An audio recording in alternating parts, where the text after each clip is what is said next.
우리는 어제 예레미야 26장을 보았습니다. 예레미야 26장에서는 예레미야가 지금 사형 선고를 받는 장면이 나오죠.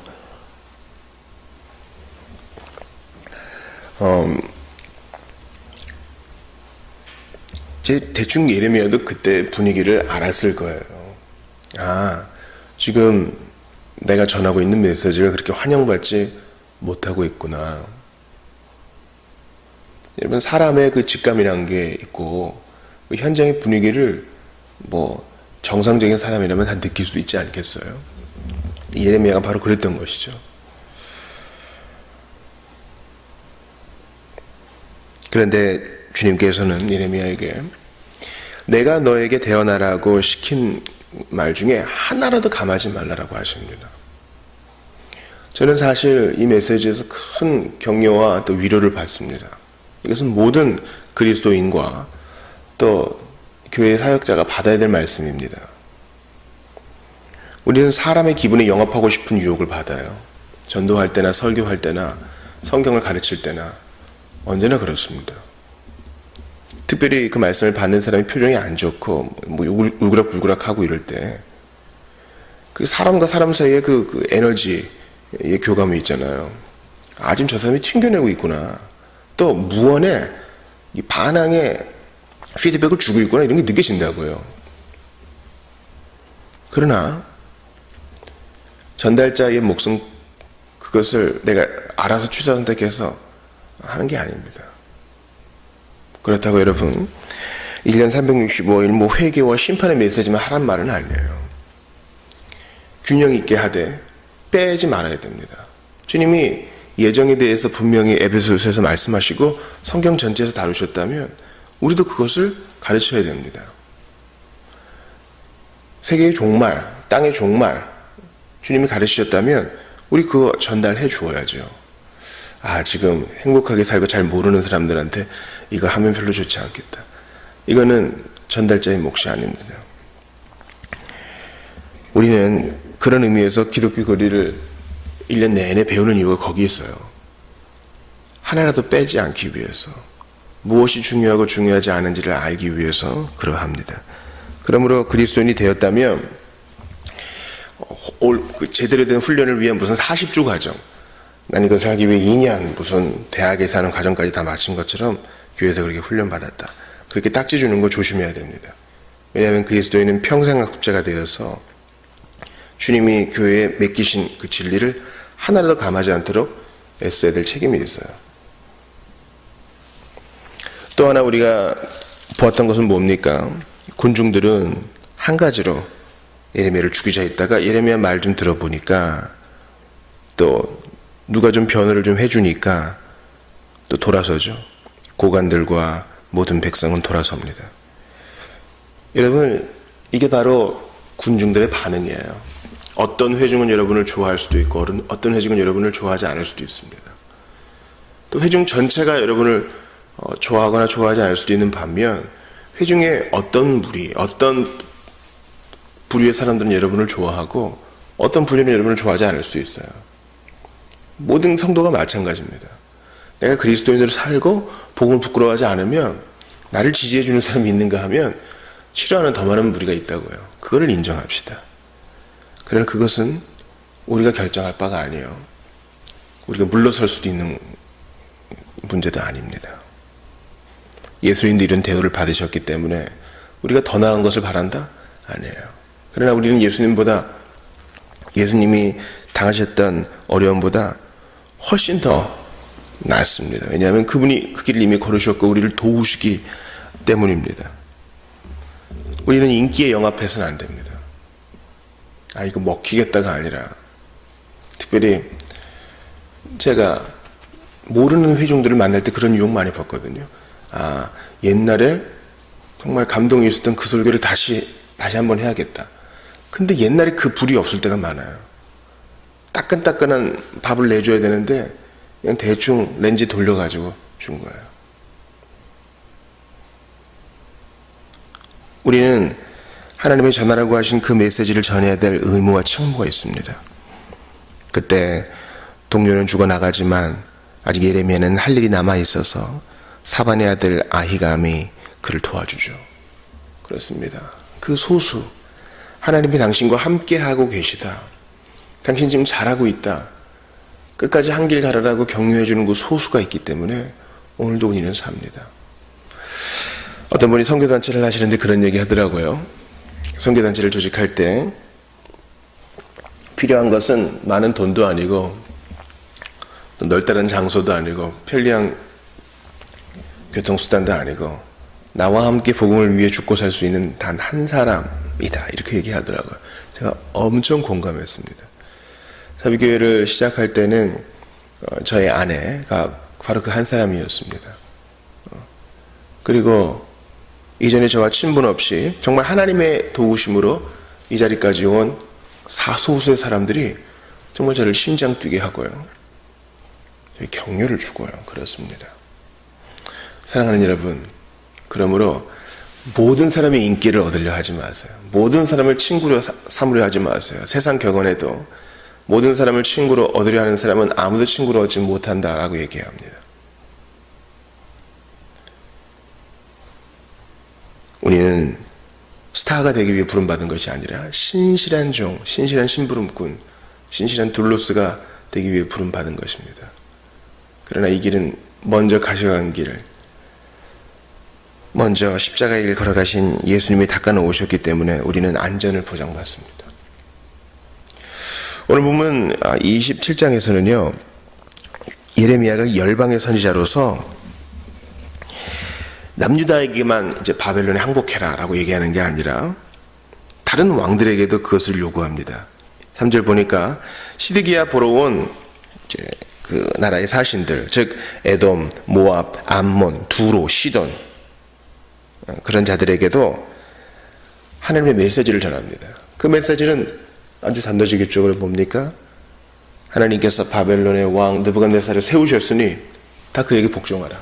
하나님이 지금 할 일이 있으셔서 그를 세우셨으니 너희는 그에게 복종하라. 항거하지 말아라. 그렇게 말씀하십니다. 5절을 보세요. 나는 내 큰 능력과 나의 쳐든 팔로 땅과 지상에 있는 사람과 짐승들을 만들고 내가 보기에 옳은 사람에게 그것을 주었노라. 내가 보기에 옳은 사람, 하나님이 하실 일이 있어서 주님이 정한 사람에게 힘을 주고 능력을 허용하신다는 겁니다. 그 모든 사람이 항상 믿는 자냐, 항상 아브라함의 후손이냐, 그건 아니죠. 그걸 인정해야 됩니다. 하지만 그것을 이제 분별해내고 해석해낼 때는 참 조심해야 돼요. 우리는 누구나 다 오류에 빠져 있기 때문에 제대로 된 해석자이신 하나님이 아닌 이상 지금 하나님이 이 사람을 쓰고 계신다 얘기하는 거 참 조심해야 됩니다. 그래서 주님이 6절 보세요. 뭐라고 하시냐면 느부갓네살을 쓰기로 했기 때문에 그에게 모든 땅을 그의 손에 주겠다. 대단한 거죠. 싸우면 이겨. 아마 느부갓네살도 느꼈을 거예요. 내가 지금 할 수 있는 것 이상을 지금 내가 하고 있구나. 어찌된 일이지? 이건 사람이 감각할 수 있는 겁니다. 모든 사람이 교만하지 않고 이렇게 마음을 좀 열면 지금 뭔가 일이 일어나고 있다는 것을 깨달을 수 있었을 거예요. 이것은 제가 복음을 설교할 때 그런 경험을 많이 합니다. 분명히 내가 생각하고 사유하고 준비한 것을 바탕으로 전하지만 뭔가 좀 다르다는 거예요. 뭔가 다른 일이 일어나고 있고 처음에 준비할 때와 완전 다른 일이 벌어지고 있다는 것을 감지하게 됩니다. 우리가 그리스도인으로 살아갈 때도 마찬가지예요. 내가 이래서는 안 돼 하고 절제하고 자신을 잘 억제하고 또 내가 하고 싶은 걸 쳐내가지고 선을 행하고 다른 사람을 도울 때 이게 사실 내가 하는 거거든요. 근데 뭔가 다른 힘이 나를 주장하고 있다는 것을 느끼고 지각할 수 있게 돼요. 이건 정말 해본 사람만이 압니다. 경험해 본 사람만이 인정할 수 있어요. 느부갓네살은 그것을 알았을 거예요. 내가 준비한 힘보다 훨씬 더 큰 힘으로 내가 지금 싸우고 있구나. 뭐지 이거? 그때 엎드려졌어야 됐어요. 지금 내가 지금 어떤 신에 의해서 도움을 받고 있구나. 내가 할 수 있는 이상을 하고 있으니 나 조심해야 되겠다, 이런 마음 가져야 되는데 나중에 이제 느부갓네살은 그 교만으로 인한 심판을 받죠. 6절에 보니까 모든 땅을 하나님이 그에게 주셨을 뿐만 아니라 들짐승들도 그에게 주어서 섬기게 했다. 이러니 교만하지 않을 수 있겠어요? 그런데 우리에게 이런 일이 벌어질 때, 이와 비슷한 류의 일들이 벌어질 때 하나님께서 사람을 모아주시고 재물 얻을 능을 주시고 건강을 주실 때 교만해서는 안 되는 거죠. 이상하다, 내가 이 정도밖에 건강을 관리 못하는데 왜 이렇게 힘이 나고 피곤하지가 않지? 아, 하나님이 내게 일을 하라고 주신 거겠구나, 조심해서 잘 써야겠다. 재물도 마찬가지입니다. 내 능력으로 벌 수 있는 것보다 훨씬 많은 돈을 벌고 소위 사람들이 말하는 운이 좋아가지고 재물을 얻게 됐으면 납작 엎드려서 이것은 당신님의 것입니다, 하나님께 드릴 수 있어야 돼요. 사람이 붙어요. 교회에 사람이 몰려올 때도 이상하다, 사람이 올 수 있는 게 아닌데, 납작 엎드려서 회개의 정신으로 살아가며 한 사람 섬기듯 해야 되는 것입니다. 주님은 느부갓네살을 사용하셔서 이런 일들을 이루십니다. 왜 그렇습니까? 주님은 당신 자신을 위하여 이 일을 하시는 것입니다.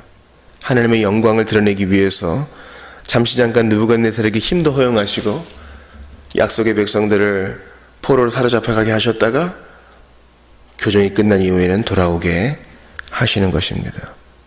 바로 나를 위하여, 주님은 자신의 영광을 위하여 이 일을 하신다고 말씀하십니다. 그래서 그런 일이 벌어지지 않을 거라는 거짓 선지자들의 말 듣지 마라, 그렇게 얘기하면서 하나님의 뜻이 뭔지 아니? 그러면서 여러분 20절 이하를 보세요. 이것은 바벨론의 왕 느부갓네살이 유다의 왕 여호야김의 아들 여고니아와 유다와 예루살렘 모든 귀인을 예루살렘에서 바벨론으로 사로잡아 옮길 때에 가져가지 아니하였던 것이라. 이제 성전에 남아있는 기구들을 말하는 것이거든요. 이제 바벨론에 의해서 1차 포로, 2차 포로, 3차 멸망이 되잖아요. 아직까지 남아있는 게 있는데 그것들도 다 빼앗길 거야. 이게 이제 예레미야의 메시지입니다. 왜냐하면 바벨론에게 하나님이 힘을 주었으니까. 그래서 여호와의 성전, 유다의 왕의 궁전, 예루살렘에 남아있는 그 기구 다 빼앗기게 될 거야 하시면서 27절 보세요. 그것들이 바벨론으로 옮겨지고 내가 이것을 돌보는 날까지 거기에 있을 것이라. 이 내는 누구예요? 만군의 여호와 하나님이죠. 그 후에 내가 그것을 올려와 이곳에 그것들을 되돌려 두리라. 하나님께서 성전 기명들 다 제자리에 돌려두신다 했어요. 고레스 왕의 마음을 감동시키셔서 실제로 그 일을 이루십니다. 다 가져가서 너희 하나님께 예배하여라. 하나님께서는 나는 나를 위하여 이를 이룰 것이라. 이사야 48장에서 말씀하십니다.